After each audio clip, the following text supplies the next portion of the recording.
We provide you the platform to turn your dreams into reality. Give wings to your aspirations with KR Mangalam University. क्या शेफाली जरीवाला की कुंडली में कोई दोष था? ये सवाल इसलिए भी है कि आज से 10 महीने पहले ही उनकी मौत की भविष्यवाणी की जा चुकी थी। तब शेफाली ने कहा था कि उन्हें कुंडली पर भरोसा नहीं। आप देखिए। शेफाली जरीवाला की मौत के पीछे किसका हार्ट अटैक या फिर कुंडली में छिपा था राज? शेफाली के साथ ग्रहों ने किया खेल।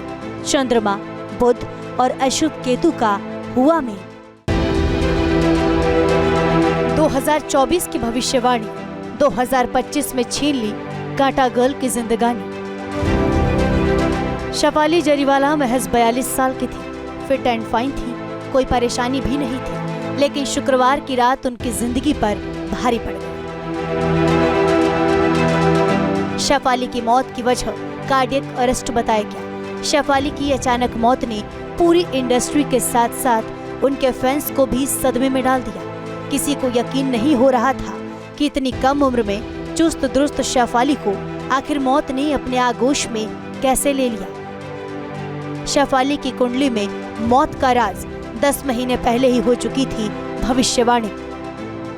जी हाँ, ये सुनने में भले ही अजीब लगे, लेकिन आज से 10 महीने पहले ही शेफाली जरीवाला की अचानक मौत की भविष्यवाणी हो चुकी थी और ये भविष्यवाणी की थी शेफाली के ही दोस्त पारस छाबड़ा ने। शेफाली के पति पराग त्यागी के दोस्त पारस छाबड़ा ने उन्हें अपने पॉडकास्ट में बुलाया था। उस पॉडकास्ट में शेफाली ने बच्चे न होने और मिर्गी के दौरे पड़ने पर बात की थी।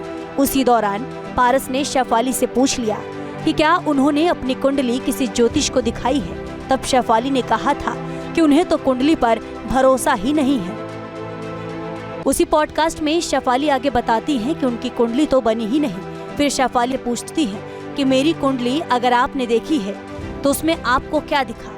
छाबड़ा जब उनकी कुंडली का राज खोल रहे थे तब शेफाली हैरान होकर उनकी तरफ देख रही थी। जब शेफाली की अचानक मौत की बात कही तब भी शेफाली सकते में थी। शेफाली की कुंडली का सच क्या है ये हमने भी जानने की कोशिश की। फिर ज्योतिषाचार्य से तीनों ग्रहों के अशुभ योग का मतलब पूछा। कि इनकी धनु राशि है और इनका जन्म 15/12/1982 का 5:30 के आसपास है। मुंबई में इनका जन्म हुआ था। तो उससे जो इनकी कुंडली बनी, कुंडली के हिसाब से इनका वृष लग्न का कुंडली बना और इनके मिथुन राशि का राहु द्वितीय भाव में है। तो मिथुन राशि का राहु द्वितीय भाव में, तो इस तरह के लोग बड़े ख्यातिलब्ध होते हैं, प्रतिष्ठित होते हैं और अपने जीवन में काफ़ी लोग संघर्ष करके आगे बढ़ते हैं। इनकी जो कुंडली मैंने बनाई, इनके जो सोशल मीडिया पर मिला नेट के आधार पर, उसमें इनका अष्टम में चंद्रमा बुध केतु एक साथ था और अभी इनका 22 जून 25 से लेकर के 22 जुलाई 25 तक चंद्रमा की महादशा, सूर्य का अंतर, शुक्र का प्रत्यंतर। तो सूर्य इनका मार्केश है, चूँकि सूर्य अष्टम भाव में बैठा हुआ है, सप्तम भाव में बैठा हुआ है और इनका चंद्रमा अष्टम में है। धनु राशि है जिसके नाते मार्केश चल रहा था, मार्केश के नाते इनका असामयिक निधन हो गया। ऐसे में एक सवाल और उठता है कि क्या अगर शेफाली कोई उपाय करती तो उनकी जिंदगी बच सकती थी? क्या ज्योतिष में इन तीनों ग्रहों के अशुभ मेल से पैदा हुए संकट को टालने का कोई उपाय भी है? ज्योतिषाचार्य से सुनिए। अगर किसी की मार्केश की दशा चल रही है तो क्या वह व्यक्ति अपनी उम्र को बचा सकता है? तो यह जान लेना चाहिए कि जो मार्केश होता है उसकी 4 प्रकार की इंटेंसिटी होती है। एक होती है 0 से 25, 25 से 50 और 50 से 75, 75 से 100। अगर 0 से 25% है तो इसमें आपका कुछ नहीं होता है, नेग्लिजिबल होता है।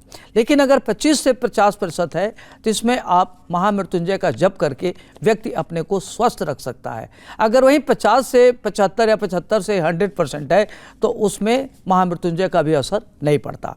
तो ऐसे परिस्थिति में अगर जातक को पहले पता चल जाए तो रेमेडी करके अपने जीवन को सुरक्षित कर सकता है। शेफाली को शायद पता भी नहीं होगा कि पराग की भविष्यवाणी 10 महीने बाद सच साबित होगी, लेकिन हुआ तो ऐसा ही।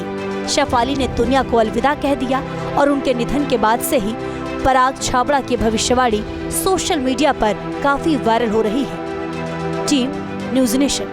जहां भक्ति है हर शब्द में, कथाओं में छुपे हैं दिव्य रहस्य और ज्योतिष देता है जीवन को दिशा। धर्म से जुड़ी हर बातों को जानने के लिए हमारे चैनल स्तुति को सब्सक्राइब करें। चैनल पर जाने के लिए इस लिंक पर क्लिक करें।